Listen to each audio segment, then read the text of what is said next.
હવે આપણે મોકપોલ થઈ ગયું છે, મશીન ક્લિયર છે. સાચા મતદાન માટે આપણે આ મશીનને પ્રિપેર કરવાનું છે, એટલે કે સીલિંગ કરીને તૈયાર કરવાનું છે. તો સીલિંગ કરતાં પહેલાં પ્રિસાઇડિંગ ઓફિસરે સૌથી પહેલાં કંટ્રોલ યુનિટની પાછળ જે સ્વિચ આપેલી છે એ પાવર ઓફ કરવાનો છે. સૌથી પહેલું સીલ રિઝલ્ટ સેક્શનના અંદરના ઢાંકણનું ઉપર પેપર સીલનું આવશે, જે આ પ્રકારનું તમને આપવામાં આવશે.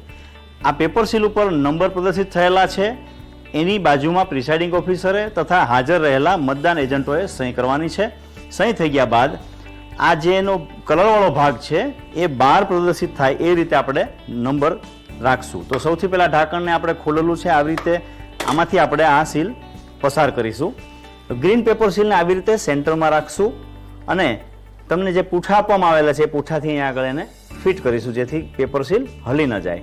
આવી રીતે ગ્રીન પેપર સીલ રાખશું.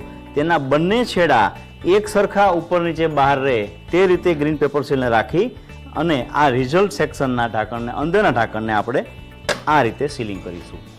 હવે એની અંદર અહીંયા આગળ રિઝલ્ટ સેક્શનના અંદરના ઢાંકણમાં દોરા વડે આપણે સીલિંગ કરીશું, દોરો બાંધી. અને જે ક્લોઝ બટન ઉપર સીલ કરીએ છીએ, એટલે કે બીજા નંબરનું જે સીલ આવે છે એ આ છે, જેને આપણે સ્પેશિયલ ટેગ એટલે કે ખાસ કાપલી તરીકે ઓળખીએ છીએ.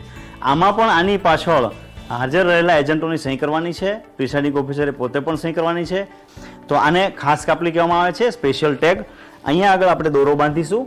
દોરો બાંધી અને બહાર લાવી અને આની અંદર દોરો પોરવીને ગાંઠ મારશું. આની ઉપર આપણે ધાતુનું સીલ લગાવીશું લાખ દ્વારા.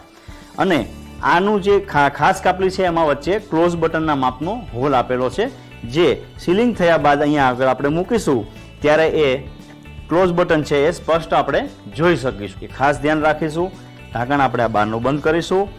બહારનું ઢાંકણ બંધ કરીશું એટલે અહીંયા આગળ પણ આપણે દોરો પોરવીશું. અને આ જે મતદાન મથક આપણું છે, જે આપણે સરનામા ટેગ આપવામાં આવેલી છે, એમાં આપણે મતદાન મથક નંબર, નામ, તમારી સહી એ બધું આપણે નોંધી અને આ સીલ આપણે અહીંયા આગળ દોરા મારફતે કરવાનું છે. અહીંયા દોરો લગાવી અને આ સીલ લાખનું સીલ કરી અને અહીંયા આગળ આપણે એને એ રીતે રાખશું કે ચાલુ પ્રક્રિયા મતદાન પ્રક્રિયા દરમિયાન આપણને ક્યાંય નડે નહીં અને સીલને નુકસાન થાય નહીં. પછી એની ઉપર આપણે સેલો ટેપ મારી દેશું. તો આ ત્રીજું જે સીલ થયું એ સરનામા ટેગનું થયું. હવે ચોથું અને છેલ્લું સીલ સ્ટ્રીપ સીલ એટલે કે ABCD વાળું જે સીલ જે છે એ આપણે કરવાનું છે. રિઝલ્ટ સેક્શનમાં ક્લોઝ બટનની કાળી કેપ છે એને નુકસાન એને અડે નહીં એ રીતે આપણે સીલ કરવાનું છે. એટલે આમાં 3 વિભાગ બતાવેલા છે.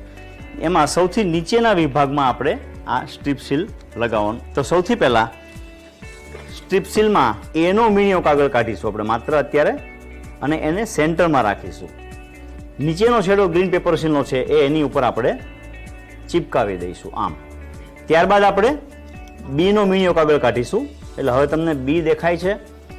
ત્યારબાદ આને આપણે એન્ટી ક્લોકવાઇઝ ચાલીશું, આમ લગાવી દઈશું.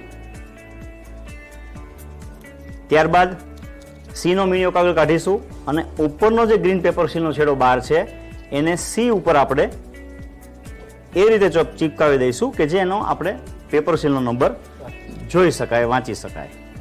ત્યારબાદ આપણે એન્ટી ક્લોકવાઇઝ ફરીશું અને ABCDના સીલનો આ રીતે લાવી અને ડી ઉપરનો મીણિયો કાગળ આપણે કાઢીશું અને છેલ્લે એ મીણિયો કાગળ કાઢી અને બને એટલું ફિટ રહે એ રીતે આ મશીનને આ ઉપર ચિપકાવી દઈશું, જેથી કરીને ગ્રીન પેપર સીલના નંબર પણ વાંચી શકાશે અને સ્ટ્રીપ સીલના નંબર પણ વાંચી શકાશે. તો આ રીતે 4 પ્રકારના સીલ પ્રિસાઇડિંગ ઓફિસરશ્રીઓએ મોકપોલ કર્યા પછી કરવાનું છે.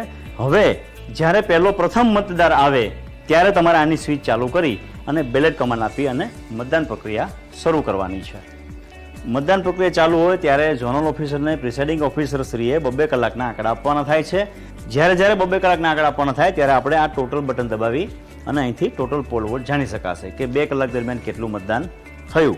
કે બીજી લેમ્પ ચાલુ હોય ત્યારે આ બટન કામ આપશે નહીં. સાંજે એક્ઝેક્ટ મતદાનનો સમય પૂરો થાય, લાઇનમાં કોઈ મતદાર ઊભા નથી, ત્યારે આપણે હવે એક્ઝેક્ટ સમય થાય ત્યારે આ ક્લોઝ બટનની કેપ છે રિઝલ્ટ સેક્શનમાં એને આપણે ખોલીશું અને સાંજે એક્ઝેક્ટ મતદાન પૂરું થવાનું જાહેર થાય ત્યારે ક્લોઝ બટન દબાવીશું અને આ રીતે આપણે ક્લોઝ બટન દબાવી દઈશું.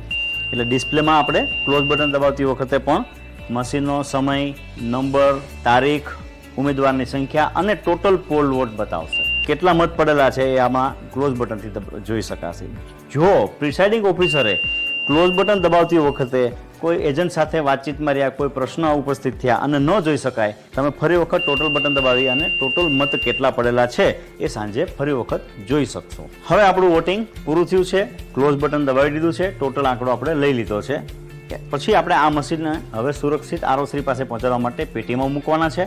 માટે સૌથી પહેલાં આપણે કંટ્રોલ યુનિટમાંથી સ્વિચ બંધ કરીશું અને એનું જે આપણે શરૂઆતમાં કનેક્શન કર્યું હતું એ જ રીતે બંને લેચ દબાવીને અને કેબલને ડિસ્કનેક્ટ કરીશું. બોક્સ